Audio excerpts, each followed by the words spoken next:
Hello, comic book guys and gals, and welcome to Comic Mag Musings Live. This extremely handsome fella is your host, Bill Miller, and this not quite as handsome fella is your co-host, Roger Metarock. Hey, Bill, how you doing, my friend? Great Good. to How be are back. you? Great, doing great. Very blessed. Great to be doing another retrospective with you. I love to do these videos because you know me, I like those deep dives into the Absolutely. stories. I'm super excited to dig into this. Let me see if I can pull up the stream on my other computer so I can see these comments a little bit better. Well, you may not want to see these comments, Bill. Oh, I saw some of them. You know, Oh the ones that man, love you most give you the most grief, you Roger. know, you That's only the way I heard the look ones you at it. love. I know that. Yeah. And I'm not loved by anyone as much as I am by the Jackson Roy Kirk, and just behind him, a skosh less by Scott. Oh, and what do you know? We have those two rascals in the chat, both Scott, Jackson Roy Kirk, and Las Cruces. Good to see you guys. Hey, James. Hey, Rayman. How you doing, buddy? They snuck in. I didn't think he'd be up at this hour, but nice Right. to have him here. Let me see. I can pull this up over here. There we go. You got that right, buddy. All right. Excellent. Well, let's get started. What we're going to do is we're going to cover we'll do a brief coverage of Marvel Superheroes numbers 12 and 13, just because it continues into Captain Marvel number 1, and you really need that context to fully understand Captain Marvel number 1. And then we'll cover Captain Marvel numbers 1 through 21. And that's kind of where it stops before just over a 2-year hiatus when they relaunch the series with number 22 and kind of move forward from there. Yeah, so if you enjoyed it, then I highly suggest you check out the rest of the series on your own. They're kind of like really 2 reboots in here, maybe even 2.5 if you want to, we'll talk about that later. Right. So it was a series that was really searching for a direction, shall we say. Absolutely. And just to be clear, we're not doing a part 2 of this. So we are stopping at 21. And if you want to know anything beyond that, you'll have to get a trade or get the single issues and go on from there. Yeah. All right. So you want me to start with Marvel Superheroes number 12, or did you want to? How do you want to? Yeah, go ahead. All right. Now, do we have a cover for that one? I do not. I do not have 12 and 13. No, my collection starts at 14, unfortunately. Another caveat. We don't have all of the single issues, but this is how I originally consumed the Captain Marvel Silver Age issues. This is a Marvel Essential trade paperback. I've got these for almost every character, and they're all black and white. That's the only bad thing, but that is the cover for Marvel Superheroes number 12. Right. Very fun, very affordable way to read it. It's almost identical to the Showcase Presents black and white trade paperbacks. The only difference is the Showcase Presents ones number the pages, which you wouldn't think that's a big deal. It really is. So you don't accidentally skip pages. You realize that having the pages numbered is a really big bonus. Unfortunately, Marvel didn't do that. All right, so there's a Kree starship is hovering over Earth, and it's using its aura of negativism to cloak the ship, right? Somewhat like the chat does here. Yeah. Yeah, exactly. From both sight and sound. Got to make sure. Let me know if someone other than the current rascals jumps into a chat. All right, we'll do. Colonel Jan Rog. Hey, Jerry, how you doing? There we go. Jerry the Jitterbug. Good to see you. He orders Captain Marvel to don his spacesuit for this mission. He gets out. He has a breathing potion procured that lasts, I think, 1 hour, right? So without his equipment, he can last 1 hour in the Earth's atmosphere. But Jan Rog wants to try to kill Captain Marvel on this and any subsequent missions because he's got the hots for Medic Una, who happens to be the gal pal of Captain Marvel. And so he figures, like any normal, rational person would, well, in order to have her return my romantic interest, I must kill her beau. So that's what he's been trying to do. And so he can take her for himself. Now, this is sort of the precursor to an explorative mission or a revenge mission for the recent defeat of a Kree sentry by the Fantastic Four and of Ronan the Accuser. And of Ronan, yeah. Right. So Captain Marvel has a jet belt, a universal beam blaster, and he lands near a missile base where a test missile is destroyed. Soldiers see him there and they try to arrest him. But he escapes, changes his clothes, checks into a motel, and Jan Rog manages to attach a wrist communicator device so he can track Captain Marvel and so he can get his attention with some painful like shocks, if and when he needs to. And I think that pretty much wraps up Superheroes number 12. It was kind of a shorter story in 12. Mm-hmm. Yeah. You want me to do 13, or did you want to go back? Okay, well, I guess I could give it a shot, shall we say? Let me pull up my notes here, but essentially, let me see. Actually, let me show that cover. Oh yeah, show that cover while I find this stuff. There is the black and white cover for Marvel Superheroes number 13. Yeah, perhaps more well known as the first appearance of Carol Danvers. Yep. Who is the security chief for the Cape. Yeah. Which when I started reading, I thought it was Cape Canaveral, but they never actually say that. Yeah, I assume it's Cape Canaveral, but you're right. They don't come out and say that. They just say the Cape as if we should all know. Yeah, I think they're hedging their bets there because just in case. They do Everglades, they do Cuba, and yeah. So it continues from. By the way, I don't know if you mentioned it, but he modified. I think in this issue, he modified that uni beam gun to his wrist. So that is in this issue, yes. Is in this issue, right? Yep. So that he could walk around as a human or an earthling, right? And like you said, he checks into that motel, the only one by Kenneth, the Cape. How you doing? Good to see you. Hey, bud. And he signs C Marvel because he was like, oh man, Yeah. So the clerk is like, man, that's a weird name, but he's a little suspicious of him right off the bat already. Mr. Logan, I think his name was. Yes, that's correct. Right. Yeah, he's the owner / manager. Yeah. Yeah, exactly. Well, and he's a kind of a creepy guy. Little bit, yeah. Little bit, Yeah, I mean, to be let's not foreshadow too much, but to be spying on your hotel guest, that's creepy, in several ways, no matter what your suspicions are. Right. So, he I think he goes out and he starts to test the Unibeam blaster and the different levels it can have, it's like a laser, and it's also like a brightness and a blackout. Yeah. And also this very important, this magnetic adherence which everything compresses down. Yeah. Right. So they're setting up, the story here. Right. So I think at this point he tries to go back up to the ship because he has to replenish those vials. Yep. The breathing 1 hour. Yes. Right. And Jan Rag is like, it might be an accident if I'm shooting this laser and it just accidentally hits him. Whoopsies. Yep.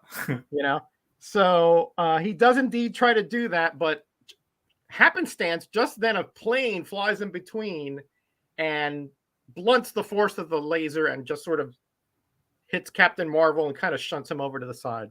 Right. And of course he's like, oh yeah, that was meant for me. I know that guy. Oh yeah. Jan Rag. Yeah. He knows it's not like he's unaware of what Jan Rog is up to. Yeah. Yeah. He knows he's, this whole mission, the fact that he's there with Una which is the lady, the medic. Yep. He knows that he's being set up. Right. But absolutely. But he's a Kree soldier of duty and honor. So yeah, he said, I'll figure it out. Right. So that guy in the plane is this guy named Walter Lawson, who's a missile specialist, Correct. among other things, on his way to the Cape. Yep. Okay. So he's dead down there. So Captain Marvel goes down there, inspects the body, looks at his ID. He's like, oh, guess what? This might be a good identity for me to infiltrate the Cape and see what capabilities they have down there. Yeah. So he takes the guy's ID and, he takes his papers and all that. He kind of looks a little bit, like he's got like this grayish hair, kind of like the same age, I guess. So he takes the guy's ID and stuff. And he goes to the Cape. And there he introduces himself and to the old man, which is like the military director. Yeah, General, is it Bridges? Bridges, yeah, I think that's who it is, right? Yeah. And he's there for a little while, right? And then he meets someone, certain head of security. He meets the head of security, Carol Danvers, who's automatically suspicious of him. Yeah. Right? And doesn't want, like tells General Bridges, well, let's keep him at a distance until we figure him out. Because he doesn't have like picture ID or something. Exactly. Yeah. Right. But Bridges is like impressed with him. So he shows them his big hangar where they're keeping the remains of that Kree sentry. That's right. Right. And because he's there, Yonrag can see it through the bracelet thing. Yep. So Yonrag's like, this might be an opportunity. Yeah. So he activates the sentry, which is like nearly unstoppable kind of robot that can actually self-repair. Yeah. Yeah. So, man, I tell you. So they call Lawson at the motel and says, hey, there's something going on. So he goes down there as Captain Marvel and starts to fight the Sentry. I think that's where this issue ends. Yep.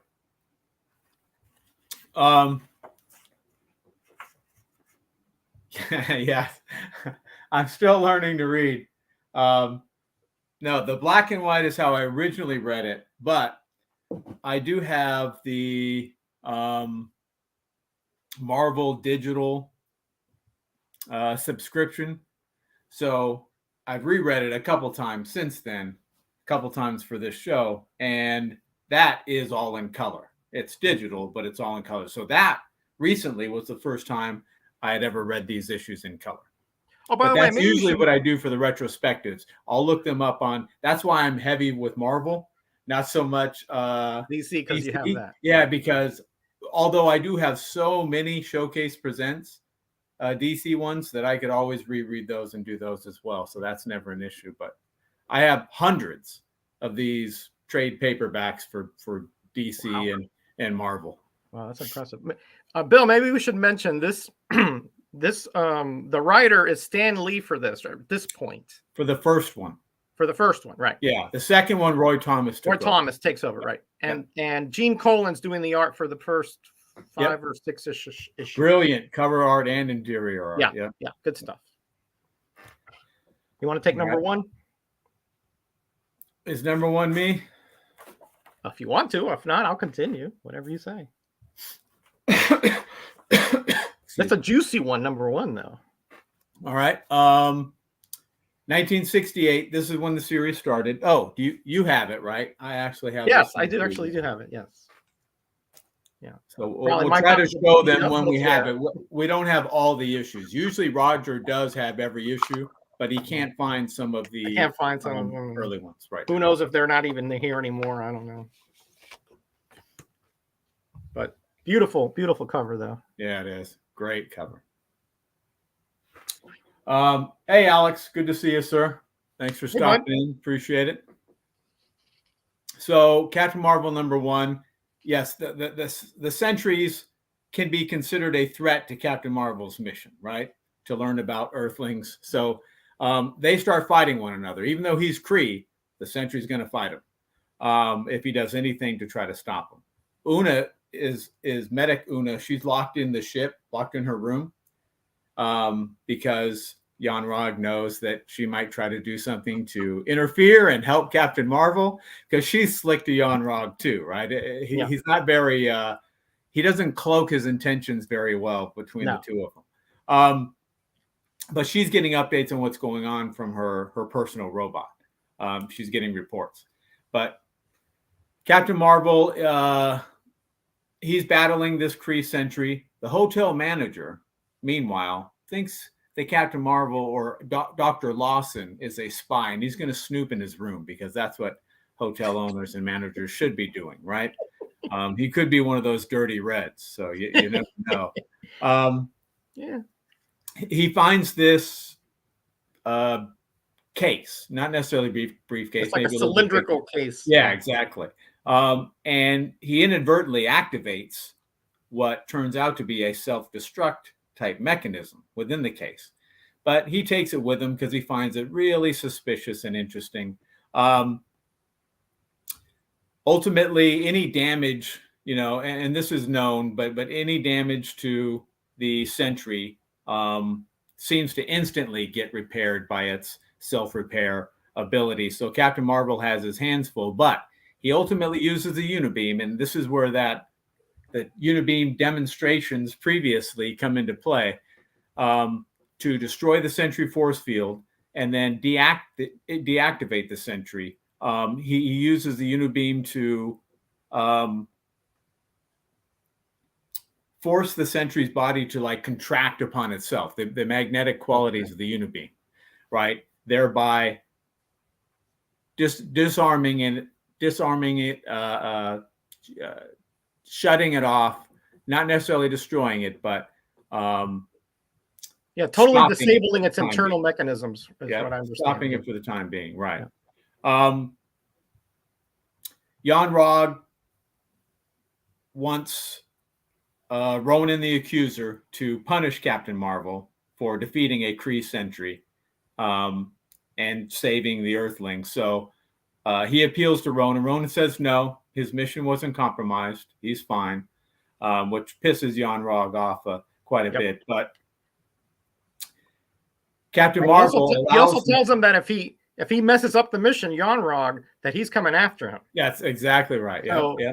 So the tables are. He's got to be a bit more careful. Yes. Yeah. That's important. That's important because now he gets real sly. Yes, he does. Well, he thinks he is. Yeah, or he thinks he does to a certain extent. Yeah. But Captain Marvel allows the Earthlings to think that he's whatever they call a superhero. Right? To kind of help protect his identity and his mission. Yeah. But he leaves very abruptly, when they have some questions for him. That way he doesn't have to answer any difficult questions that he's not necessarily ready for. Right.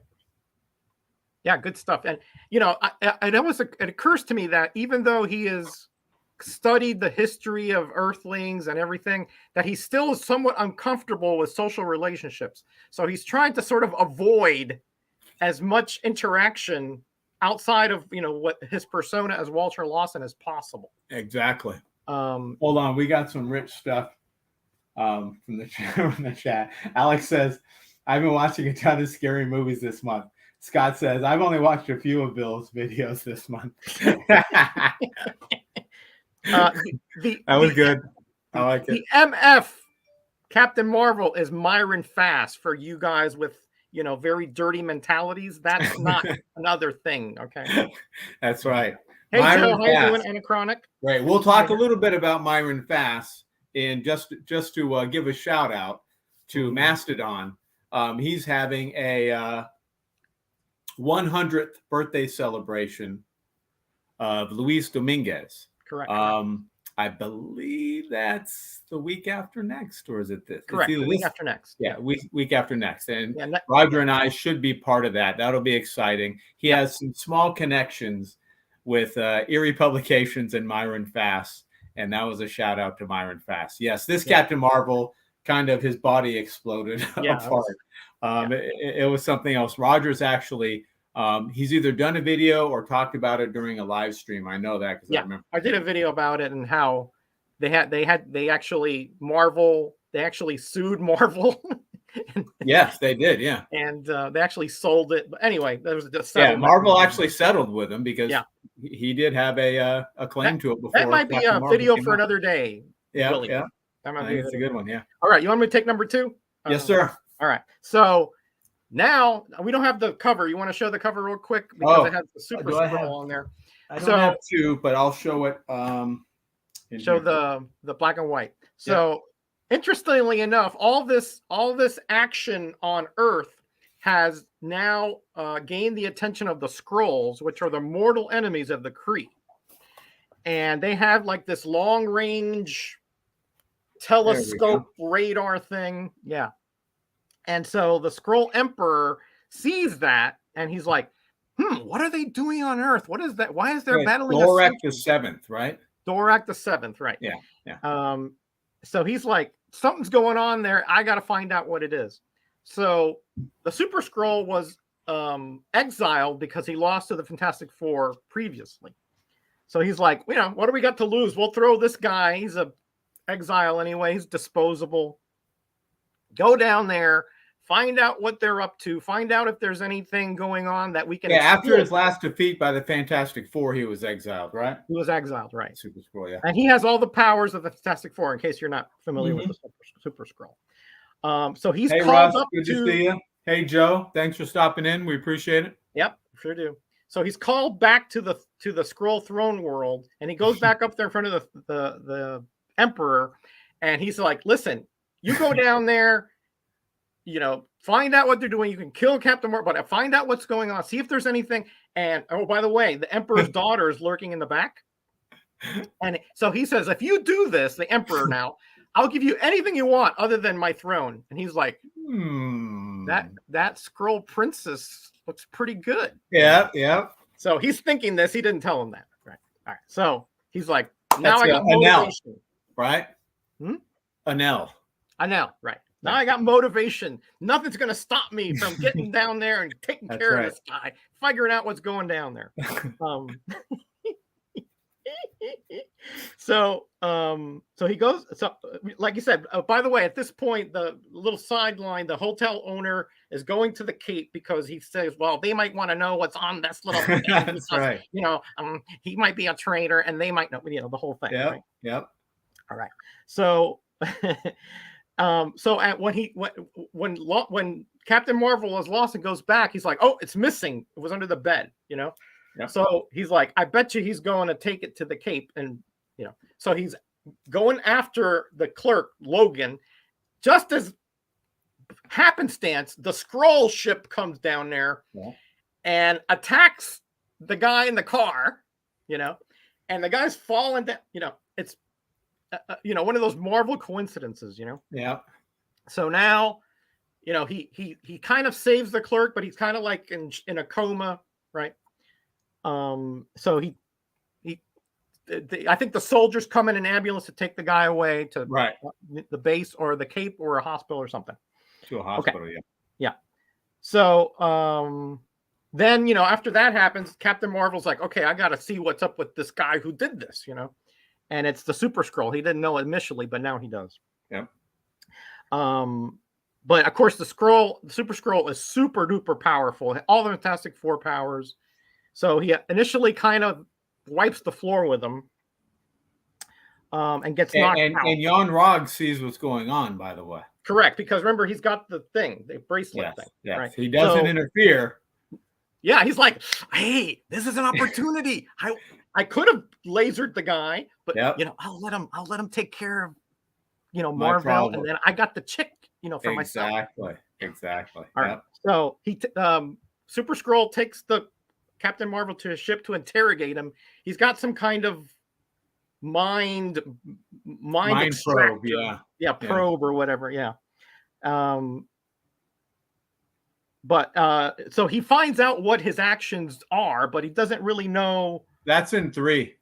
Oh, it's in 3. I'm sorry. Okay. Yeah. All right. Well, so where they end here is he takes Captain Marvel prisoner, but he leaves the case. He that's right. Know the significance of the case. And that's right. And it's still ticking. The bomb is still ticking. And by the way, the bomb is so powerful that it'll destroy like the whole Cape. It's a little overkill, but it's Marvel. Yeah. All right. Go ahead. Take 3. All right, let me find that cover.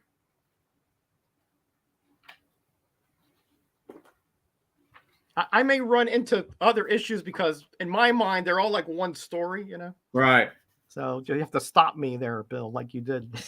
That is Captain Marvel #3. Yeah, it's all green, by the way. Like cover's Yeah. all green. It's really cool. Look, Beautiful, yeah. Like kind of like I think what is it? 10 is all swirling orange and yellow, just some gorgeous stuff. covers. Yeah. So in 3, like Roger said, Super-Skrull has taken Captain Marvel prisoner. He's using a mind probe. He learns about Captain Marvel's mission, the battle with the Sentry. He learns about Dr. Walter Lawson, and he learns about the self-destruct mechanism in that case. But they battle real quickly. Captain Marvel escapes and he returns to his own ship. Young Rog refuses to let him go back to Earth because he doesn't want him to be able to save it from the Super-Skrull. He wants to let that just blow up, and that's fine with him. Captain Marvel appeals to the Imperial Minister, who overrides Colonel Jan Rog and says he can return to get revenge specifically on the Super-Skrull. So Captain Marvel goes back. He sees the Super-Skrull enter the Cape as Dr. Lawson because he can assume different forms. You know, he's a Skrull. Yeah, he's a shapeshifter. Exactly. Captain Marvel attacks him. He reveals the Super-Skrull's real identity, but the Super-Skrull tries to hypnotize Captain Marvel. Captain Marvel uses, I can't remember what he uses, something to reflect. Yeah, like a parabolic dish of some sort. Oh, yeah, okay, that's what it was, right. And it actually ends up hypnotizing the Super-Skrull, right? He takes the case from him and he deactivates the self-destruct mechanism. He orders the Super-Skrull to flee back into deep space from whence he came, essentially. Yep. And he finds out that the motel owner is in the hospital in a coma. Right. Correct. Absolutely correct. That's it for 3. Yeah, that's it for that one. It's cool that the way that he defeated him was pretty cool. He did some research or something, and he's like, "Oh, the super hypnotism! I gotta find a way to use that against him." And right. Yeah, that was pretty good. Pretty good writing there by Roy Thomas, I must admit. Hey, Nauman, how are you? Good to see you. How you doing, buddy? Let me see if I can get 4. All right, so 4 is there was a cross. This is part of a crossover between the Submariner, I think, or is this one, or is it the coming up? No, it's the Iron Man one. That's the crossover. Okay. Yeah. Yeah. So. Oh, sorry. No, it's okay. So Marvel is in the hotel room, and he's starting to get like consternation. Like, why am I doing this? Why am I so like attached to these Earthlings and not wanting them to die? Some self-reflection. My love for Una. Mm-hmm. Right. He's conflicted.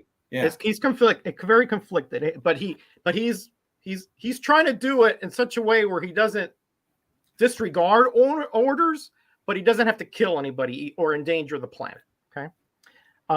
So he's like, and one day, am I going to have to choose? So that's part of the mindset. That's the Roy Thomas thing. He's always trying to give you both kind of bifurcations of personalities, right? Yeah, such a great writer sometimes. He is. Isn't he? Yeah. He is. So what else? So he's real quickly, Nauman, Roger can't find some of his earlier issues, and I don't have floppies of some of the earlier ones. Some I have that are graded, but I wasn't going to bring those out. I didn't think so. So the Cape calls over to the motel again, to say, hey, you got to get over here. And I think the guy's nephew is now on the front desk or whatever. Yeah, Hal Logan. Yeah. So again, Carol Danvers, he goes down there. By the way, the taxi guy is cool. He's just like this. he's like this guy who's like always trying to get nosy, you know, trying to figure out why am I dropping you off over here and all this stuff. Yeah. Why don't you want me to take you all the way to the gate? Right all like, the don't way. worry. So, Yeah, just drop me off. There's all kinds of suspicions everywhere. Yeah. So see something, say something, Roger. All right. Okay. So again, yeah, Danvers again is confronts him and says, you know, there's something about you that I find it very suspicious. Now, yeah, she comes out very direct. Yeah, very direct. Yeah. Okay. So while that's going on, and she's actively investigating. Yeah, correct. Right. Yeah. So while that's going on, they're launching this bacteria into space to test it or whatever.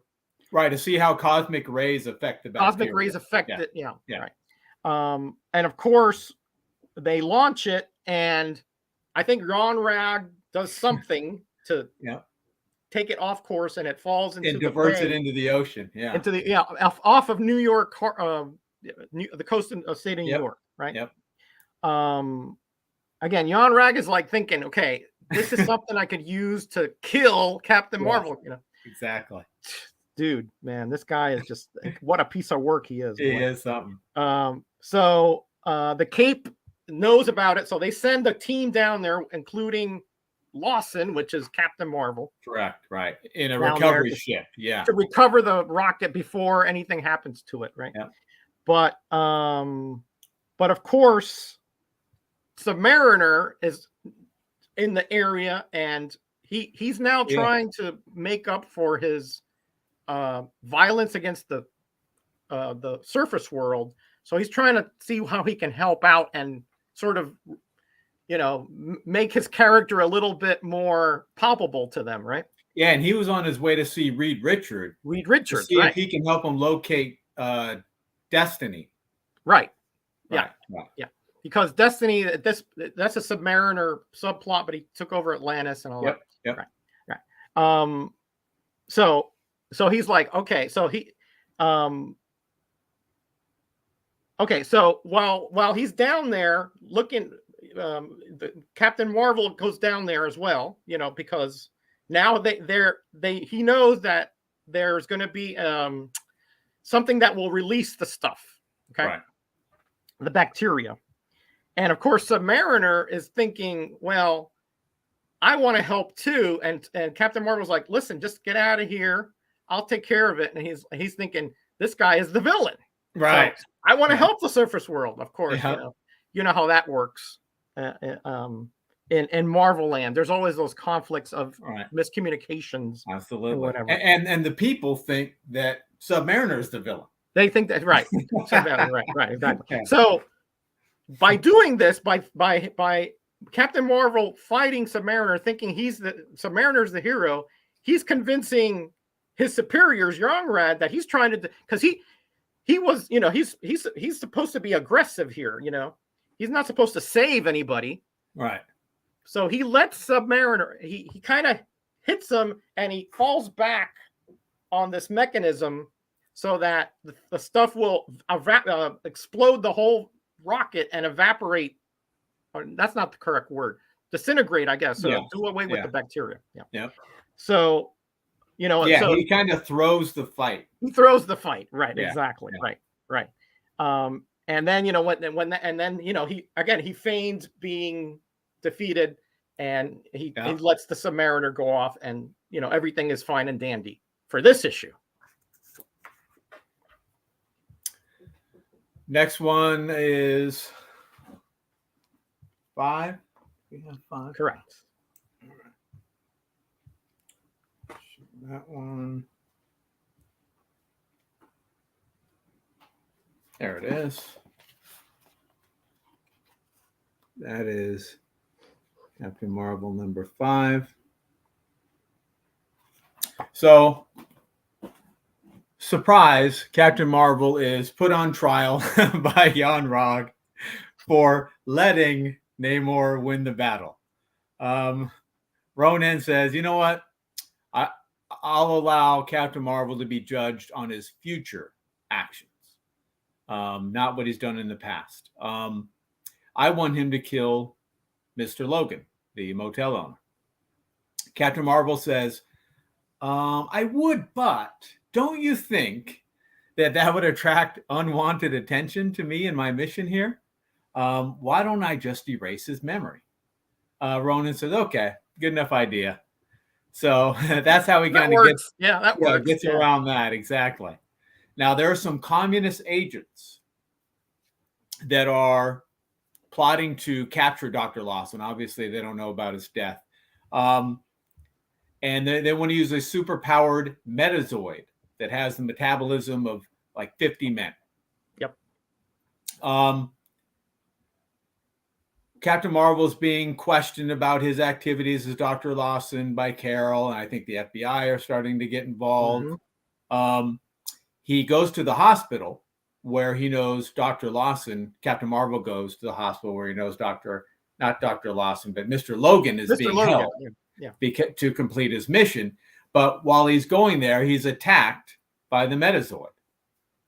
During the battle, he realizes that his superior strength, his unibeam, don't seem to affect the metazoid.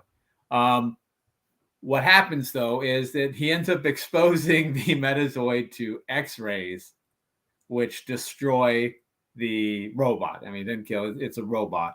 But Captain Marvel he's at the hospital. He soon goes in, sees Mr. Logan, erases his memory, and then quickly flees the hospital. And the metazoid is gone, never to trouble us again. Yeah, one of many robots. Yeah, there are a lot, aren't there?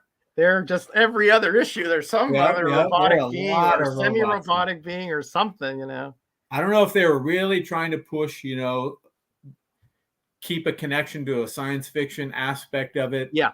But yeah, there were definitely a lot of robots. Yeah, I think that's it exactly. They're trying to keep it, so that it's very high science fiction-y stuff. Yeah. That's why you have all those. Oh, that's the next cover. Yeah, great. Yeah, this one's 6. In the Path of Solum. Yep. Okay, there's so Solum right there. All right, here we go. So now he's back on that on the Kree starship up that's orbiting the planet, where he gets resupplied with those oxygen vials and all that, and also I'll freshen up, whatever. Right. So put on some cologne, those types of things. Give Una a kiss goodbye, the whole bit. Yeah, exactly. So while he's up there, we see him like fighting in this really huge arena. All right. And what we don't know is that this is actually a holographic kind of like a danger room kind of thing. Yep. But it's all like mental. The Avengers have, yeah. Yeah, it's all mental. He's got like this headgear or something or other. So Yanrag, of course, takes it's like, I wonder if I can use this again. So he ratchets it up to 180 or something. Yep. Yeah. Which is like, that's like death or whatever. And of course, Una protests, Yeah. But even at that level, Marvel manages to vanquish the I forgot what the villain is there. The holographic villain, yeah. Holographic villain, yeah. And of course he's out of there. It's like, what happened, the whole bit. Yep. So he's going back to Earth to continue his mission. And of course, that when he goes down there, he sees Carol Danvers. Now, as Walter, he's like dropped off, right? Like nearby, like in the middle of a road. Yeah, in the middle of a road, right? But Carol sees that. Sees that. He's like, "What are you doing out here?" And then all of a sudden, they hear or feel this wind, and what it is the ship, which is cloaked and also soundproofed. So all you hear are like the actual wind that comes or from the jets and all that. Right. And he keeps, oh no, that's just, it's Florida. We're known for hurricanes. Right. Not hurricanes don't come out of the blue, they, and then they go away. No, but he like keeps contradicting her. Oh, there's like these spots. Oh, who knows how long they've been there, Yeah. Her suspicion just keeps ratcheting up. Yeah. He's deny, Yeah. So she's all the more suspicious Hey, now. Lady Pop Hunter, how are you? Thanks for Hey, stopping in. lady. Okay, so she's all the more because she knows that he saw this. She just scratched a glimpse of it, Okay, so okay.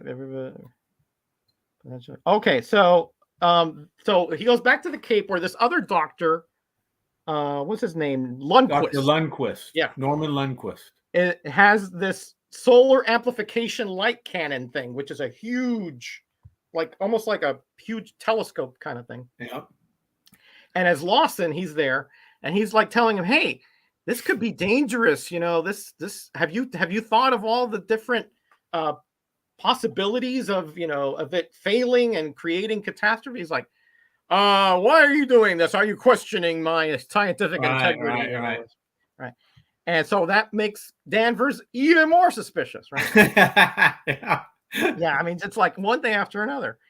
And he's like, this guy, who's this guy? I've been working on this for years. This guy just shows up and now he knows about that soldier. Now, remember, he's Kree, so he knows about advanced science more than any human, right? So, of course, they use the cannon to shoot at Saturn for some reason. Yeah, I don't know. some type of demonstration. Demonstration, yeah. And of course, it blows up. It goes awry. Yeah. And of course, this is Marvel, so of course, a being comes out of the solar. Solum, right? Yeah, Solum, right? There you go. Well, Solum. I think Captain Marvel named it that, right? Yeah, he did. Right, he did. Okay. And of course, it's out of control. Yeah. And it gets the more it absorbs, the bigger it gets, the stronger it gets, the whole bit. Right. Right. So he's fighting it, and it shrinks a little bit when he notices that that it's no longer getting radiation. So he's like, But then it goes outside, and it goes into the gymnasium, where apparently they have set up in the gymnasium these what do they call those things, Bill? Oh man, is it the solar panels or whatever, the heat lamps? I forgot something in there. Yeah, like floodlights or something. Well, yeah, something in there that causes him to grow real big, even bigger. Yeah. Yeah. And so at this point, Captain Marvel says he's too powerful. You have to start shooting at him. Nothing happens. He's too powerful. We can't stop him. But we can overfeed him. Well, but he before that, right? He wanted to link together some of the supercomputers to help define what they should do to help. What they should do, right? Yeah. So and they link with MIT and Stanford and who knows who else. Yeah. And they said overfeed him so he'll explode. Right. Kind of like a pre-internet thing. They linked together somehow. They didn't explain exactly how they did it, but they linked. And based on that, they got the exact calculation. It had to be an exact calculation. Right. And so that calculation, they use what did they use to overfeed him? I forgot what was it the solar cannon thing again, or? Yeah, I think it was. I think they used the solar cannon to exactly the amount so that he grows and grows and grows and grows until he just blows up. Right. And so again, he saves the Cape, the planet, whatever. Yeah. And so he returns to the starship. But when he goes up there, of course, Yarnrag is like, "Oh, traitor!" Look what he did. He did because remember he's got the bracelet thing. So Mom. Yeah. Yeah. So he's like, "I'm sick and Ronan the Accuser on you." Yeah.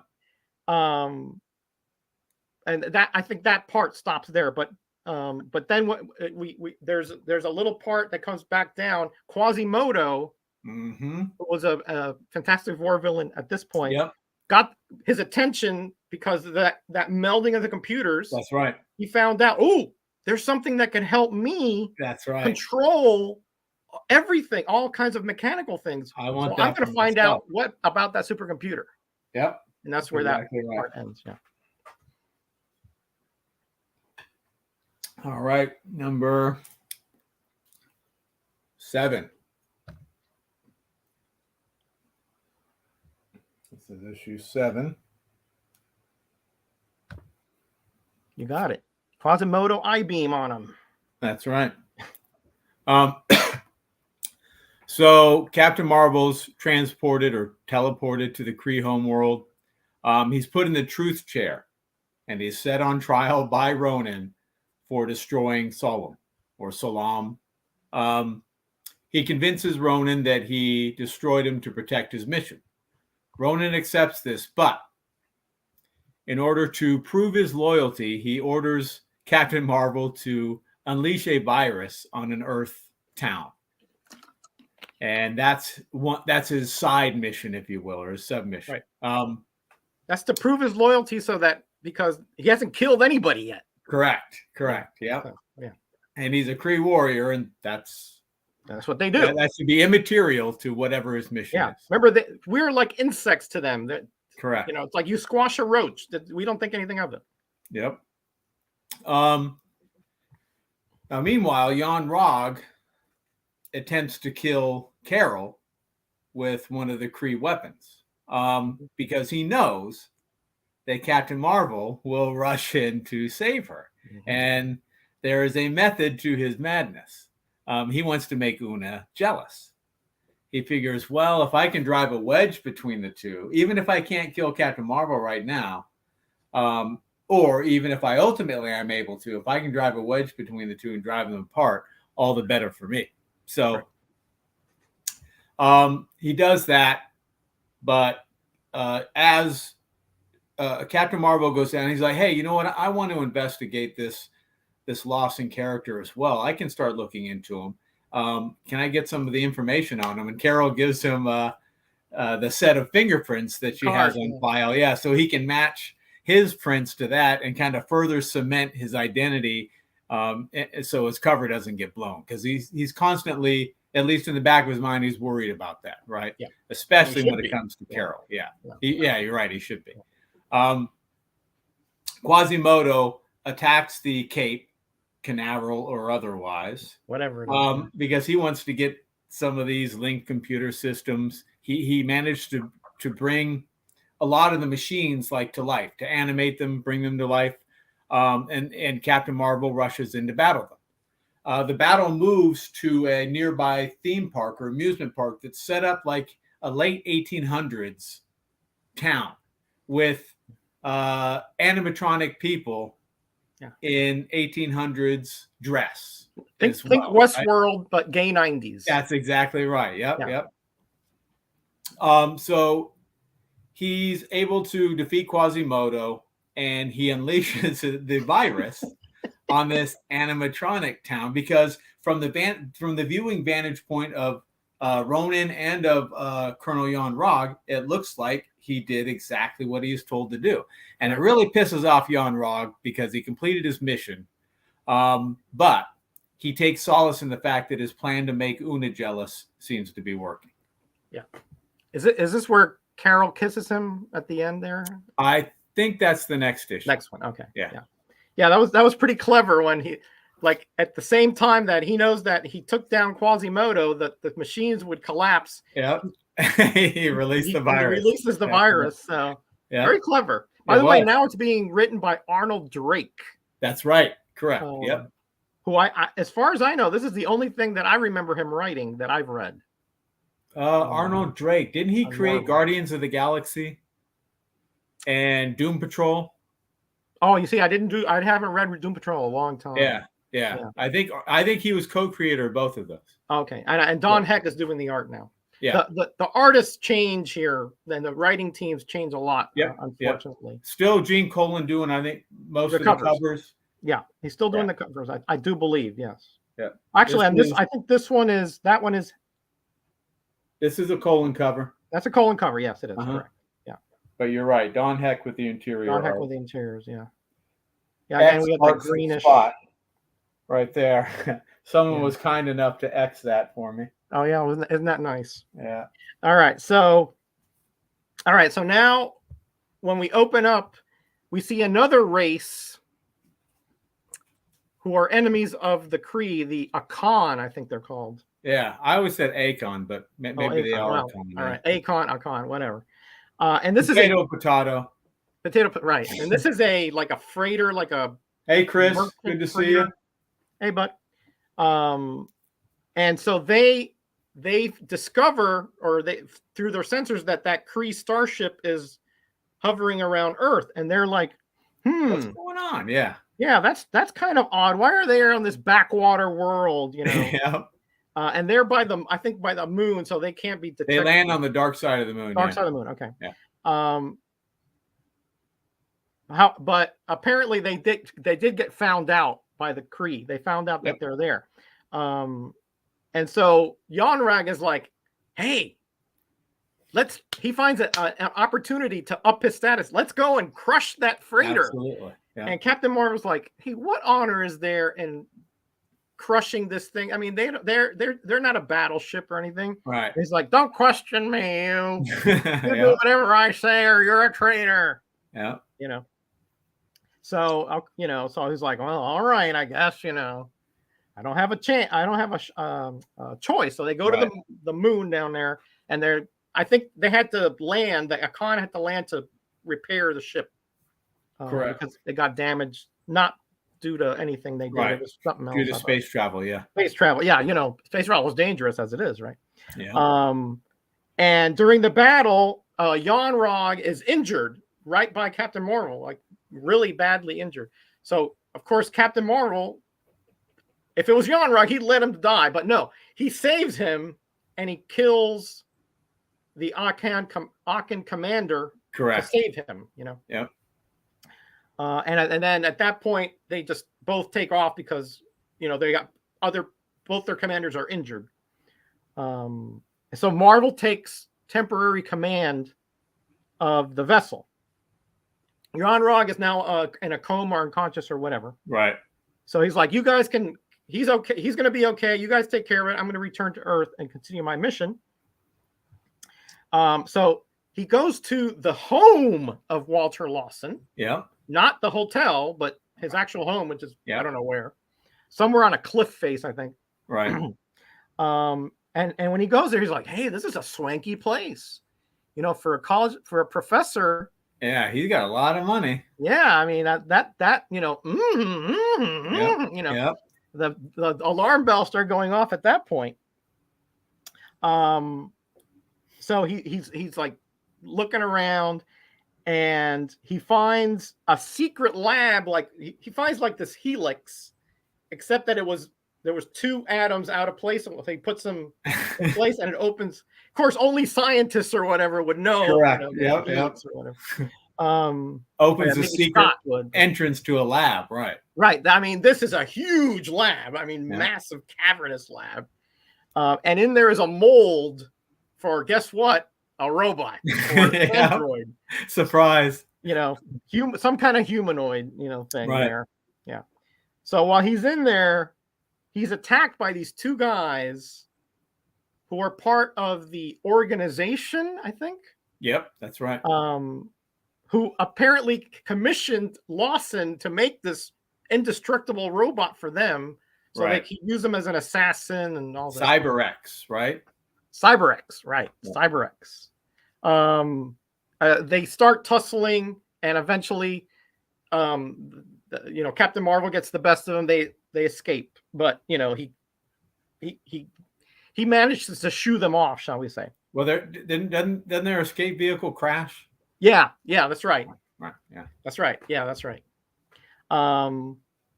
So Marvel goes back to the Cape to Carol, and that's where she they kiss there. Yeah, a little bit of smoocheroo. Right, and of course, Yanrag is looking at him and says, "Hey, Una, look at this." Yeah. Come here, you got to see this. Yeah. And Una's like, she's deadly jealous, but she's not letting Yanrag know about it. You don't want to give him the satisfaction. He's doing his duty. Yeah. He's infiltrating, and he has to be like human or whatever. Well, I forgot what she says, but it's like that. Okay, so this CyberX thing, the robot built, apparently all this time has been looking for Lawson. Of course he's dead, but right. But he's attracted by Lawson's scent. He can hone in on his scent. Yeah. So because he has his ID, and he has a notebook. And a notebook, Lawson. The phone book. Yeah, right. Yeah. So apparently that's good enough Of course it is. for him to You've find never created Lawson, a CyberX before, aka Roger. Captain That's Marvel. clear. Yeah. Yeah, that clear as mud. I mean, yeah. Okay. So of course CyberX finds him, attacks him. So as Lawson, but he managed with the soldiers and all that. He manages to get away long enough to turn into Captain Marvel. Right. Remember, he doesn't want to give away that he's Correct. Captain Marvel. So he battles him, and then that unibeam thingy that he has, apparently, it didn't work initially, but when he does it spread and it just sort of overwhelms him. Yep. But again, the thing starts to self-repair. This is like CyberX is dead. He's gone. Leaves. But yeah, that's Done. it. It's over. He's not. But again, now you can see little things moving. Yeah. You know, and everyone thinks it's defeated. That's where the issue ends. Yeah. Yeah. All right, 9. I don't have. So I'll show this.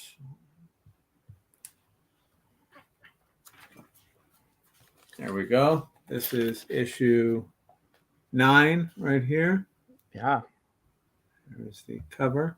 Colin's still kicking it. Yep. Still the same crew. Arnold Drake writing, Colin with the cover art, Don Eck with the interior art. Yeah, look at Jackson Roy Kirk. Stan, I'm stumped. For a story put in a robot. Pretty much, yep. Absolutely. It continues. That is funny. Danger, Will Robinson, danger. Danger, correct. All right, so Captain Marvel's attacked by an Akon or a con party. Akon. We'll have to figure out how to say that. I have no idea. Yeah, but he escapes after the battle. Meanwhile, Carol's snooping in Dr. Lawson's hotel room. Who doesn't snoop in his hotel room? Yeah, I mean, he just shows up and say, "Hey, can I go into his room?" He goes, "Yeah." Well, I'm not really. Well, here's a 10. Here's a 10. Oh yeah, Yep. Sure. Here's the key. I'm looking this way. If you go that way, yeah. $10 will do you. That's enough to bet on a horse race. Exactly. Jeez. So it's ridiculous. But while she's there, she's attacked by a repaired CyberX. What a surprise! And she's taken prisoner because the set of of Lawson is in the room. Correct. Yep. And she's taken to the lab, from whence it came, right? Mm-hmm. From when it was built. Captain Marvel goes after it. He knows where it's going. The Akon party, they're going after it as well, and they all arrive kind of simultaneously at the lab. So Captain Marvel gets this bright idea, right? He finds out that CyberX is attracted to at least the items of Dr. Lawson. Right. And so he writes something in Kree on the cover of this notebook. And the Kree think, whoa, that's a I know the Kree, the Akon think that that's a Kree battle plane. We better get that, We've been looking for decades for this thing. Exactly. Yeah. And this knucklehead has it. So they grab the notebook. CyberX, instead of attacking Captain Marvel, he attacks the Akon now because they have the scent or what have you of Dr. Lawson and destroys them. Captain Marvel uses his unibeam on CyberX to break open the robot and destroy the self-repair mechanism. It seems that that's the key with a lot of these robots. Yes. You got to destroy their self-repair mechanism. Yep. Otherwise, you're just temporarily stopping. Yeah. Yep. He takes the notebook back, kisses Carol again. It's the second time that they've kissed. And Una is definitely jealous. And for the first time, she actually starts fearing that she's going to lose him to an Earthling, in particular, probably Carol. Yeah. Excellent job, Bill. Excellent job. Right. That whole thing with the scent, that's a great little dynamic. Yeah, that was a good one. Yeah. Because you can go anywhere with that and it'll work. And don't think too hard. It's like, why would you want to destroy the scent of your creator? Well, why would you want to just you track that to destroy somebody, right? Yeah. You don't think about it too hard. Yeah, don't give it a lot of thought story, there. Yeah. Mm-hmm. Yeah, Die Beautiful, Trader. beautiful cover art. Yeah, this is Marie Severin. Severin, yeah, I was gonna say that she did a great job on that cover. Didn't she? Yeah. Okay, so after again being thanking Carol Danvers, thanking for saving her and all that, he goes back up to the to that ship Psychedelic again. Comics. Good to see you. Hi, he goes back up there, and he's like, "Hey, Una, how you doing?" She's like, "Yeah, this was very cold." Cold. She's like, "Well, it's good to see you, Captain." Yeah, it's like, oh, that's. But I have other duties to attend to, and he's like, "Uh-oh." Yep. Jan Rog is up to something, Yeah. Well, he was up to something too. Well, he was too. True. Yeah. But I mean, I guess he didn't put two and two together there. Yeah. But guys, we were clueless. So Ronan is calling in to see, what's to give other orders to Marvel. Right. So he said, "Oh, those guys that had the robot, the organization, organization looks like they're pretty smart. They have infiltrated a lot, and they have an army that's as big as some nations. So let's see if we can partner with them." Right. They'd be a good ally. Yeah. In case we do attack Earth. Right. Yeah, and that way we'll have an inroad in case we have to decimate anybody down there. Yeah. So of course they send Marvel to go down there and to grease the wheels. Right. Man. So he goes down there as Lawson at first, and he's driving with Carol Danvers, and they're attacked. They're driving, and they have like this ray that ages like correct 10 years in a second or something, like 100 years. I forgot. Yep. Real quick. Right. So what Marvel sees them, and he knows who they are because of when they attacked him at the lab. So he pulls Carol out of the car, and and then they shoot the car, and it just starts rusting and just wilting away. And that's when they figure out, oh, this is bad, This is going to be trouble, right? Carol, I think, gets knocked out. Mm-hmm. And while that's happening, while the car's going, and she's knocked out. Well, they take her prisoner. Take her prisoner. Captain Marvel doesn't know that at the time, right? Right. He goes off to change, and then they take her prisoner. Yep. To change into into the battle suit thing. So of course he has to meet up with the organization anyway. So he finds them, the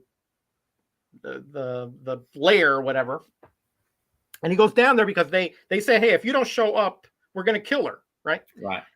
They left a note. I think, was it on the road there or something? Yep. I forgot where. Yeah. So he's like, well, I got to go down there anyway. So he goes down there as Captain Marvel. I mean, I think they left the note for Lawson, but he goes down there as Captain Marvel. Right. Which, probably problematic, but again, let's go with it. Right. So he starts like playing along and thinking, we want to really make a partnership. Yeah, he's talking to number one, right? That's their leader. Number one, the creepy looking guy. Yeah. Yep. Bulky guy. And then Carol hears this, and she's like, "You bum, you traitor." Yep. Yeah, you. I spit on. No, she didn't spit. I had you figured wrong. Yep. Yeah, it's like, I thought you were, a good guy, and then and then while this is happening, he slips her this little vial, which is like a nerve gas, a knockout gas, or something. Right. Because again, he wanted to like get close to her, so that he was acting like he was pulling on her or whatever. Right. And while off panel, she uses that to escape. Yep.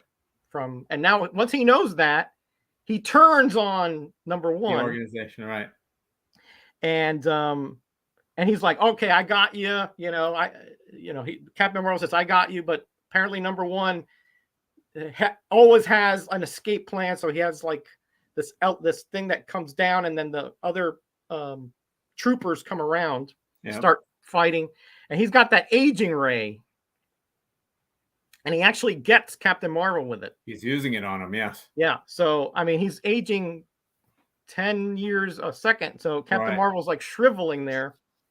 But he uses it like his last bit of energy to shoot something and grab the weapon, and he somehow in like 3 seconds figures out how to reverse the process and shoot himself, so he goes back to normal. That's right. Yep. I mean, this guy is a super duper genius and super lucky to boot. Yeah. Man. And then he uses the weapon to again destroy the whole building and all the structure and everything. It'll melt, so all that. Right. And he takes off with Carol so before everything crashes down. Yep. And then he returns back once Carol is safe. He returns back up to the ship, and then Rona is there like, "What did you do? You betrayed us. We're supposed to run an alliance, not destroy them." So Yon-Rag orders him to be executed, and so they go. Ronan does, right? I'm sorry, Ronan. I'm sorry, you're right. Yeah.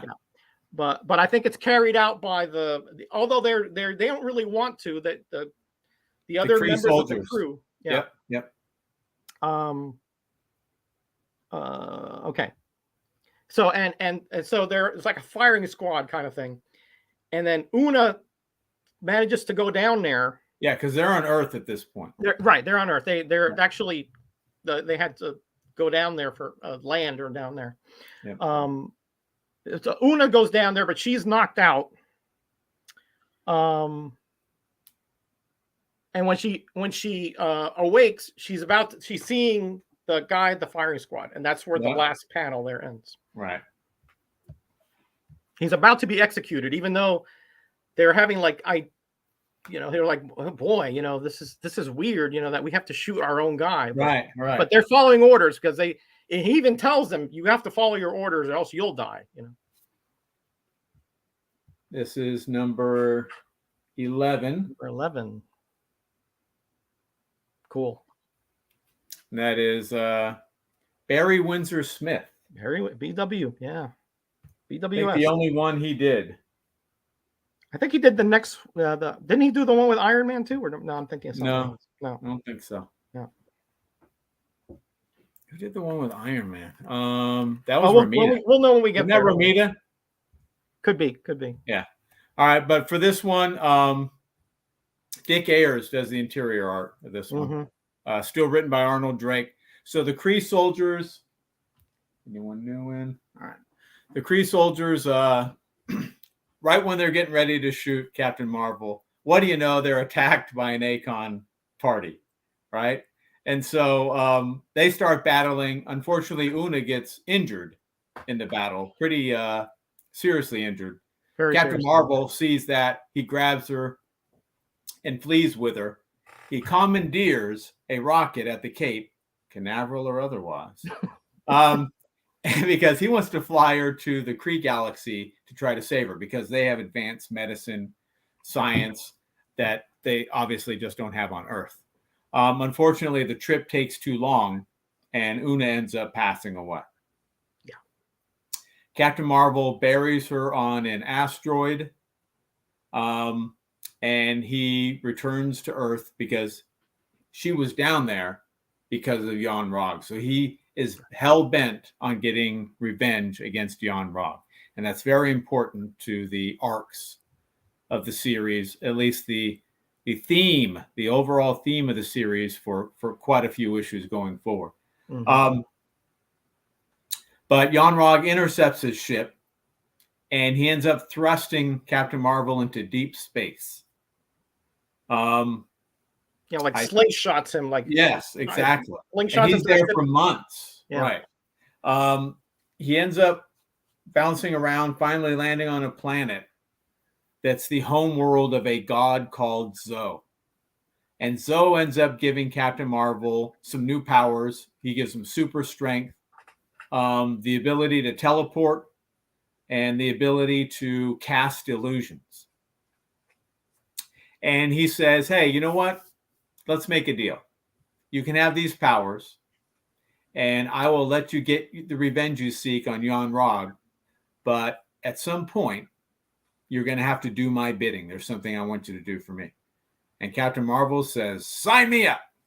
I'll take it. Sold. As long as I can get Jan Rog, you got me. Yep. I got nothing else left. That's exactly right. Yeah. And that's where that one ends, I think.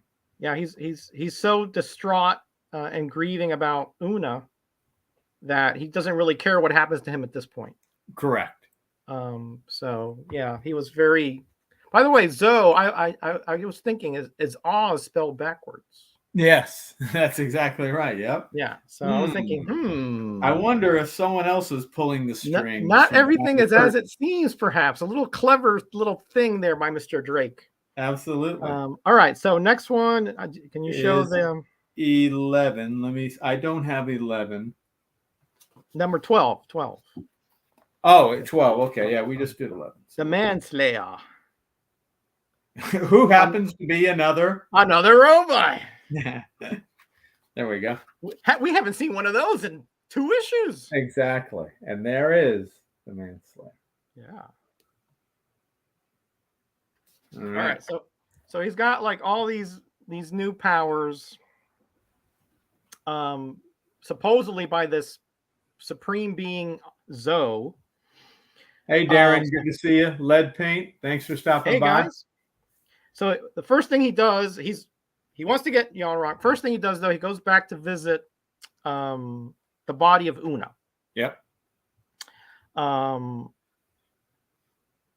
So he also apparently he does something to Jan, like mentally, he like torturing Jan Rog or something. Yeah, with images of him that he's still alive, he's coming to get him, those types of things. Yeah, because Jan Rog thinks he's dead. I mean, Yep. After so much long time. That's right. Right. That's right. So before he gets to Jan Rog, he returns back as Walter Lawson, even though he's been gone for months, you know.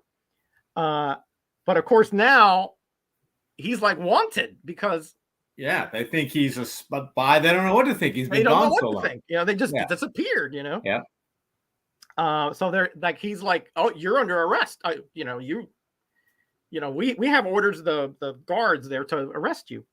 And they think again, spying or treason or whatever, right? But of course, before that happens, right when they're about to take him, the Manslayer shows up. Again, these happenstance things. Exactly.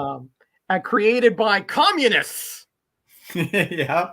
You know, because of course, communists want to do the cape is like everybody wants a piece of the organization. You ain't joking. The creed, like everybody wants the cape gone. You know, it's a happening place.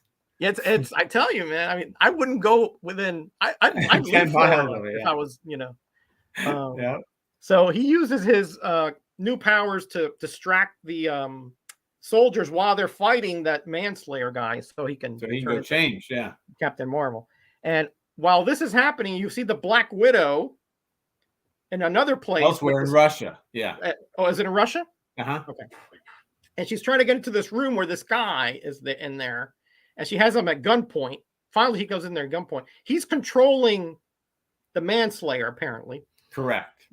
But he manages to hit a button, and the other gem to arms show up, and she's knocked out. Yep. So the Manslayer is continuing his duty, which is to destroy the cape. Exactly. Of course, now Marvel is battling with the Manslayer, another robot, which he's having trouble with. Yeah, because he's really powerful. Actually, he has Marvel dead to rights. He's about to squash him. Then it cuts to Black Widow. She revives. She just happens to have like a gun and shoots the little control panel, and it blows up, and the thing just freezes literally with a piss. Yeah, fist coming down on Marvel. And he's like, yay! Yeah. I'm not dead. So he leaves. He turns back to Lawson. And of course, he's arrested by the soldiers. But he uses his powers to make himself invisible, I think, or he teleports, one of the two. Right. And he escapes. He makes himself invisible. Invisible, okay. Yeah. I forget. Sometimes he teleports, sometimes he's invisible. I forget. And I think unfortunately, Black Widow is captured at that point. Yeah, she's And captured. I think that story continues in Avengers 63 if you want to follow the Black Widow. Right, that story, correct. Side story, yeah, exactly. Yeah. But for our purposes, we're not going to go there because that's a whole nother tangent we're not going to get into. We'll be here another hour. All right, we got 13. 13. What the heck are you? 13? That's a Frank Springer cover, looks like to me. It is, and interior. And interiors, okay. There's Captain Marvel 13. Yeah. All right, and for this one, so Captain Marvel heads home. He's trying out some new disguises, but unfortunately, I know you heard it here first. Manslayer has reactivated himself. What? I've never seen that plot before. Yeah. So Captain Marvel says, "Not so fast. I gotta go return to fight this cat again." But the robot's too strong when he's fighting him, and Captain Marvel's not having any luck, so he teleports to escape. While he's in space, he sees the Kree ship being resupplied. And whenever it's getting resupplied, the force fields have to come down.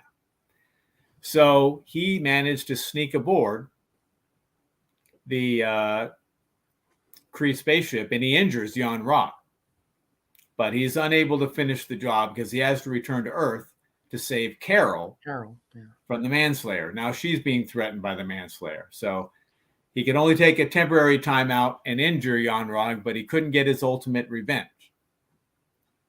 But before he leaves, he grabs a Kree weapon from the ship. And he uses that to save Carol. He severely damages Manslayer, incapacitates him. But again, as soon as that happens, he's surrounded by the soldiers who charge him with treason. I think it's Dr. Lawson again, or it could be it was I think it's Dr. Lawson. Yeah, right? Dr. Lawson, yeah. And that's where 13 ends, and then 14. Yeah, he grabs that. Let me shut that off. All right, go ahead. Yeah, he grabs that disintegrator that off the wall because he knows that the weapons remember when Zoe got him, he doesn't have like energy powers or anything like that, so he needs something besides that unit thing. Yeah. All right, so yeah, this next issue continues exactly where the other one left off. He's there at gunpoint, taken in for treason. Gary Friedrich's taking over the writing. That's right. Yeah. That's at right. this point. Again, the writer, there was just every 4 or 5 issues, another writer. Yeah. But I think probably Stan Lee kept the plot together, I think. So he tries. Jackson said, "Darn, I came here for the Black Widow story." Yeah, right. Yeah. Smart guy. So at this time, there's the puppet master is showing up in the. Of course he is. Yeah. Just out of the blue. Again, this ties in with some other issues, Submariner and Iron Man, I think, as well. This is the Iron Man one that you were referring to earlier. Yeah. So he's from a remote location, and he's got a Iron Man figure, Yep. And of course, Tony Stark is in a commercial flight flirting with a stewardess. Of course he is. Right. But part of the plan, so he sees Captain Marvel as a threat, puppet master. Okay. And he wants to help Egghead. So he wants to help Egghead, right? Exactly. Yeah, against the puppet Avengers. Master, Yeah. Egghead. What a duo there, bro. Yeah. So he compels Tony Stark to turn into Iron Man on the plane, and he goes down into the luggage area and out the back. It's about to land anyway, so there's not a lot of pressurization issues or anything like that. By the way, he's on his way to Miami, but so that has to be the case. Well, that's a good reason to leave the plane anyway. Well, that's not far from the truth, my friend. And of course, he attacks, Marvel. Somehow he figure out Puppet Master knows where he is. Right. And again, he actually, the battle's fairly brief, and then he hits Iron Man with that. I think the uni beam or the Yep. disintegrator. No, the disintegrator thing, but at a Right lower in the- ebb.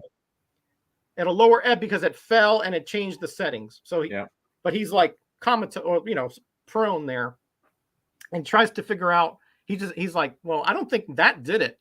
So apparently the stress of the puppet and all that, he has a weak heart. So the puppet master's like trying to go get him. Go. Yeah, He's so he had a heart attack. He had a Tony heart Stark's attack. having a heart attack. Yeah. Yeah, he just had a touch. And, the puppet master is getting pissed because he's no longer responding to his manipulations, right? Right, exactly. So he just throws the doll. He's a frustrated puppet master. Throws the doll at the thing, and the panel blows up. Yeah. And he gets buried under the explosion. Right, all the debris. Yeah. Oh man, these guys are geniuses, right? Man, oh man.